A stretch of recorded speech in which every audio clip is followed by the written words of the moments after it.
My name's Jennifer Clark. I'm in Ottawa, Canada. This is a show all about putting the soul back into solutions. One conversation, one phone call, one question at a time.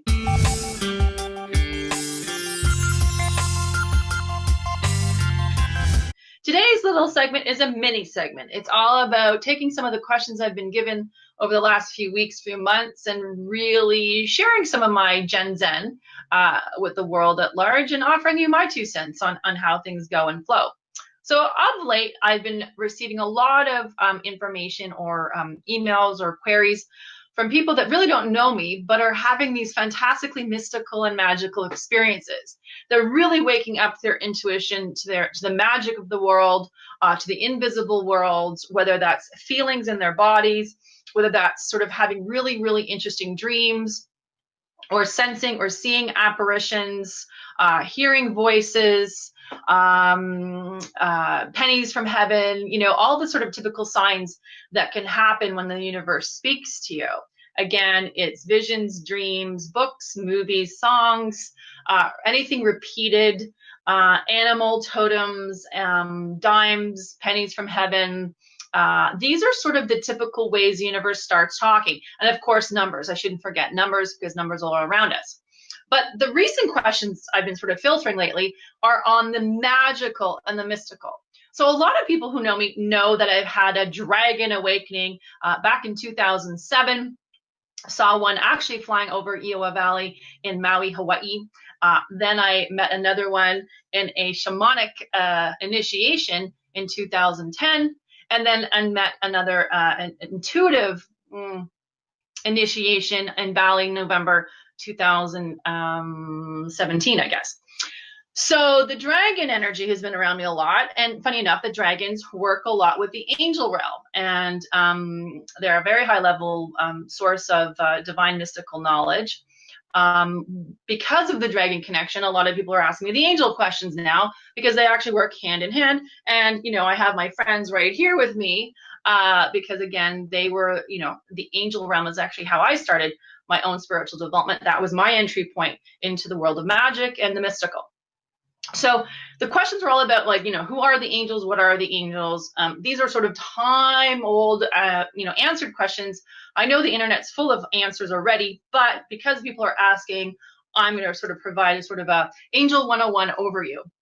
Specifically today, we're going to talk about the Archangels, because they really are working with humanity a lot more intensely as the geopolitical world stirs up and creates turmoil and change. Here in Ontario, we're going through an election.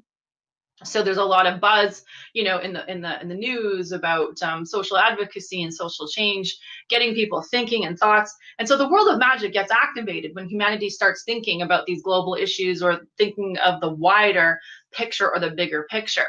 So angels are sentient beings from source energy. They're pure source. They're pure light. Everyone comes from source. So everything starts from the great, the all, the one, the alpha. It's the one. So the law of one says there's only one. So there is no battle. There is no other. Now, because of the way the world flipped, in the sense of the Big Bang happened, and we were all birthed out of source energy, polarity was created so that we could have choice. Free will was added into our universal structure. Light and dark were created as polar opposites, allowing, you know, humanity or conscious life choices. So in that polarity shift, so we all birthed from the light, we all started from the same source. We had choice. We could go to the dark, we could go to the light, and anywhere in between. And in many lifetimes, we've been both. So in the angelic realm, it goes the same way. So while they're angels of pure energy and pure source light, very highly evolved, what's called Buddha nature or Christed light, there are also the ones that aren't. So I'm not going to lie to you and say there's only white light. There's actually both in the world. Your vibration, your intention, your heart center will allow you to connect to the vibration that is specific to you. So like attracts like. So in the world of the Buddhic nature or the Christed energy, where the angels are pure light, They only have divine will. They don't have free will. They only listen to the law of the one and the will of the one, the will of God, the creator, the supreme force, the architect, whatever words have been given to this source energy through all the religions, philosophies across time. Name it whatever you want. Angels only have divine will. They don't have free will. They don't have choice in the sense that they're programmed for love and the 7 qualities of source. So the 7 main arcs are really sort of the generals, if you will, or the executive of the angelic realm. They can work with people on Earth individually. They tend to, however, work on a global issue, larger themed, let's say, concepts or problems. Again, you can always personally work with an archangel, so don't get me wrong, but they're also working on global issues like a country, a continent, or some kind of greater cause. So in the blue ray, there's frequencies that follow the colors of the rainbow. So when source energy is the white light, the spectrum, flips out the 7. And the blue ray is all about the will and power and protection. And of course, this is Archangel Michael. Archangel Michael is sort of the most famous angel because of many traditions, primarily Judaism, Islam, and Christianity, of course, celebrate Michael. Michael is the one with the sword. Well, actually, all archangels have swords, so I shouldn't say that. But he's the one typically depicted with the sword as warrior. So Michael would be the protection archangel. A lot of us spiritual warriors work naturally with Archangel Michael energy because we have to go into dark places. So for those of you who are more into helping people through chaos and turmoil, you're probably working with Archangel Michael anyway, whether you know it or not. And again, calling on any of these angels is something that you can do as part of your daily practice. Frankly, the shortest prayer is help. So you don't really have to get too technical, but certainly calling on them by name also can work and helps you have a relationship. Again, in the ancient wisdom traditions, it's all about having a relationship with these beings, these energies, and having trust and really feeling connected to love or to the force of will or protection or safety or whatever quality that you're trying to access. So if you're not in relationship with it, it's hard to create it. It's hard to use it. It's hard to manifest with it, create with it, dance with it, play with it, if you actually don't know what it is. So I would suggest that you start to have a relationship with anything that you're trying to create or any divine spiritual being, metaphysical, magical, whatever it might be in your tradition or your intention, start to have a relationship. So the next color we go to is the yellow ray, and it's Archangel Jophiel. And Jophiel is all about illumination and light. And again, you can Google a lot of information about Jophiel. I actually just take it very plainly. I see a big yellow flame.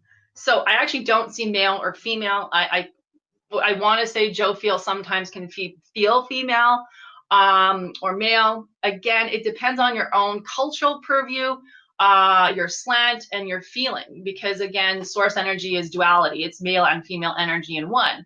So typically the arcs will take on a male or female designation. Michael has never ever been challenged as not being a male energy, for example, in all the traditions. Whereas Jophiel has, some say female, some say male. I don't know really why that is, and I think it's all just based on perspective and cultural judgment and how you filter information. For me, they're just angels, so I really don't care if they're male or female. I use them, I work with them, I relate with them, I use them as my team, as my friends when I need them. So Jophiel is all about illumination and ideas. So you need some, third eye work, some creative juices, or illuminating the path, illuminating the darkness. This would be a good archangel to use. Then we go to pink, the pink ray, and it's Archangel Chamuel, or Chamuel, depending on how you want to pronounce it. It's CH. Chamuel, again, being the love angel, again, typically has been noted as being a male frequency in a heart-centered vibration of unconditional love. So Chamuel, is how I pronounce it, is the archangel of love. So for all you single folks, for all the people who want more love in their life, if you actually don't know what love feels like, you can't create it. So here's the juxtaposition. You really have to ask the beings of love, the goddesses, the gods of love, the angel of love, in this case, Camuel, Archangel, to bring you examples, tangible, real life examples of what love feels like. Of course, we direct love to the self. So self-care, saying I love you, saying I forgive you, loving and being grateful for the basic things that you do have in your life, having love for nature, having love for your fellow human being. These are all basic starts to love. These are actually the quantum elements of love. And then you can actually flip the coin into perhaps what if you're manifesting romantic love or sexual love. Again, you can't have the last one unless you have the other ones in line. If you've never felt that energy, then you ask Archangel Camuel, please show me what love feels like. And then that angel can help you bring love into your life. And again, his frequency or color is pink, the pink ray. Then we go to the Indigo Ray, and the Indigo Ray is a Gabriel, the Archangel. Gabriel is also another famous angel in the three major traditions of Islam, Judaism, and Christianity. He is typically with a trumpet around the third eye, announcing divine direction. So messenger is typically how Gabriel's been portrayed across the traditions. He's also about the resurrection, which I love. So for me, the resurrection, even though that's typically considered a Christian term, it's more about resurrecting life and death, resurrecting a negative to a positive, resurrecting lack to something that is whole or full. So it is a healing energy as well. And then we go to the white ray, and the white is Uriel. Uriel is, again, an angel of vision and conception, science as well, truth and clarity. So Uriel also feels like illumination to me. So it's kind of overlaps depending on how you perceive their roles. The white fire, the Holy Spirit, Shekinah, Shanti, Shekinah, all these words given to the Holy Spirit, this would be under sort of Uriel's also office. They're separate. So the Holy Spirit, Shekinah, Shanti is a separate energy than Archangel Uriel, but they actually collaborative and they work together. So they work a lot hand in hand. And again, truth, clarity. You want something, again, that put that white spotlight, that big light on something. Uriel is the angel, the archangel to use. Then we go to Raphael, of course, another famous archangel, the healer, emerald green color. And Raphael is healing anything. It is about devotion, heart, forgiveness, and peace. Healing the heart. Most people don't know that Archangel Raphael is actually the divine complement of Mother Mary. So Mother Mary, again, people who are in the angel community know this, was an archangel before she was born into her family group, Mary of Bethlehem. She actually, her only lifetime was Mary of Bethlehem, where she was chosen to birth the Christ energy onto the planet at that time because she had such a high vibration and a pure vibration. Her complement, or what they call the divine complement, which is like a husband or wife archetype, which is slightly different in the higher realms because there's no ownership and there's no sex and there's no like human bondage with relationships. Her complement or her partner is actually Archangel Raphael. So you will see Mary, who represents pink, and Raphael representing green, a lot working over the heart chakra, which again in many of the energy medicine traditions is seen as pink and green. So you see Raphael connected to Mother Mary many times because he is, and you'll see him in many of the traditions as the healer because that's what he's known for. And then last but not least is Zadkiel, the purple fire, the violet flame, the violet flame angel. He's all about transmutation. He works with the wizards, the alchemists.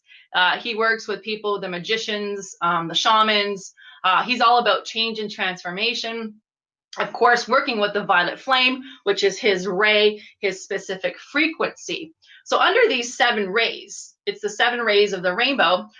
Colors, of course, you've noted by my description, are slightly different than what we've been taught.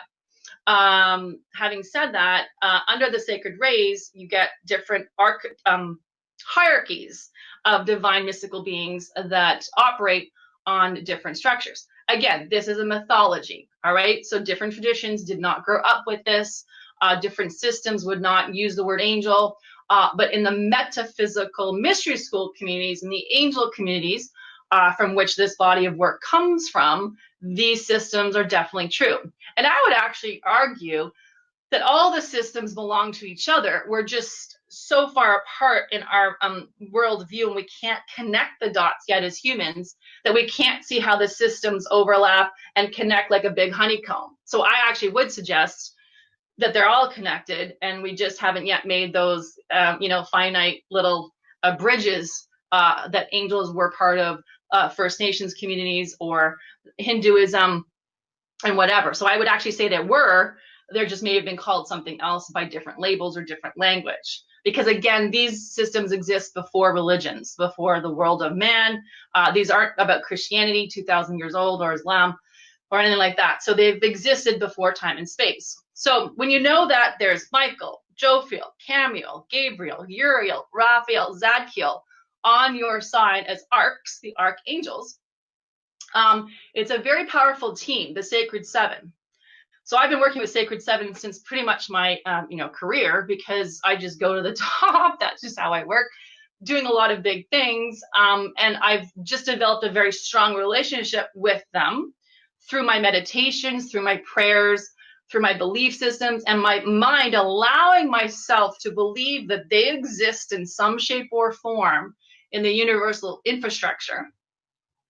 I've accepted that I choose to see them as archangels, whether they are aliens, whether they are avatars, Elohim in disguise, whether they are, a bunch of mice like in The Hitchhiker's Guide to the Galaxy. I really don't care. So I'm not so concerned on proof or validating or, uncovering their true nature, because I feel their essences. I feel the frequencies of their gift to humanity, their power. I am in relationship with and I work with, and I'm going to kind of encourage you guys to do it the same as well. Kind of suspend belief.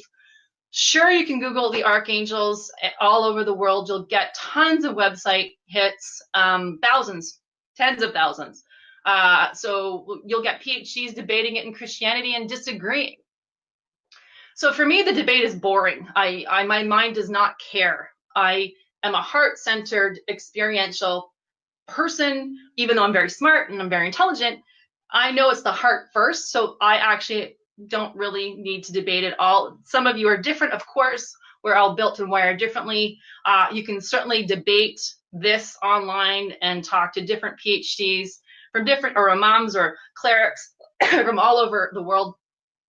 And at the end of the day, who cares? That's me. I just work with them, and they're part of my team. So I'm inviting you to sort of suspend disbelief, allow yourself to have a new relationship with the angel realm and the archangels, because along with the dragons, all of the elementals, all the angelic realm are now coming back online, like the times of the great Atlantean times where they were walking with us as friends, as collaborators, as co-creators, because we are at a tipping point in the galaxy and humanity on Earth. We are at a tipping point for our own individual lives. We can feel that energy building as we get closer to August. August is a big turning point for a lot of people, including myself. So they're really palatable. I'm getting emails from strangers saying, "Oh my God, I hear you're the dragon lady. I just saw a dragon, tell me more," because they're just out there online, out there in the world, at the parks, at the playgrounds, floating in the ethers, walking with us, invisible, trying to get humanity to make different decisions. Hopefully that was useful to you. Please, on your own, do some research on the archangels to satisfy however you need to process information to make it real for you. But at the end of the day, let's have some fun, suspend disbelief, and just play and use the energy and see how it feels to you. So any questions, you can always hit me up here. Send me an email. Love to chat with you. Again, we're here every Tuesday from 3 to 3:30 online on Gen Zen TV. If you're going to be in the Ottawa area on the summer solstice, love to see you out at my summer solstice celebration, Thursday, June 21st at the Prince of Wales Manor from 7 to 9. I'll be doing a special ceremony there because it is the solstice. It's a very powerful time for change and transformation. I can already feel it bubbling up, so I'm excited for that. All right, guys, so thanks for tuning in. Please subscribe to this channel, and if you have any questions, leave some comments and I'll get back to you when I get off the air. All right. So when it's dark outside, always remember to keep the light on. Thanks for tuning in. Thanks for watching.